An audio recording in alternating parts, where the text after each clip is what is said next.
بسم الله الرحمن الرحيم.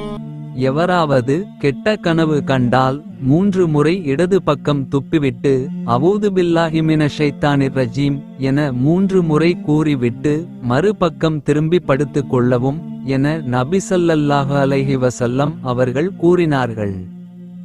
சிறந்த முறையில் சிரமமில்லாமல் பாதுகாப்பாக உம்ரா பயணத்தை மேற்கொள்ள எங்கள் அல் பதர் 313 ஹஜ் உம்ரா சர்வீஸை அணுகவும். பயணத்துடைய ஆரம்பத்திலிருந்து இறுதி வரை அனைத்து இடங்களிலும் சிறந்த முறையில் வழிகாட்டப்படும். மக்கா மதினாவில் உள்ள வரலாற்று பகுதிகள், சிறப்புமிக்க பள்ளிவாசல்கள், தாயிஃப், ஜூரானா பகுதிகள், உஹது மலை, பதர், திருக்குரான் தயாரிக்கப்படும் ஃபேக்டரி, ஒட்டகப்பண்ணை, இன்னும் பல இடங்களுக்கு நல்ல அனுபவம் வாய்ந்த ஆலிம்கள் மூலம் அழைத்து செல்லப்படும். எங்கள் சர்வீஸில் ஃப்ரீ லாண்ட்ரி மற்றும் 3 வேளை உயர்தரமான சவுத் இந்தியன் ஃபுட் வழங்கப்படும். ஹரமிலிருந்து 250 மீட்டர் தொலைவில் ஹோட்டல் வசதி செய்து தரப்படும்.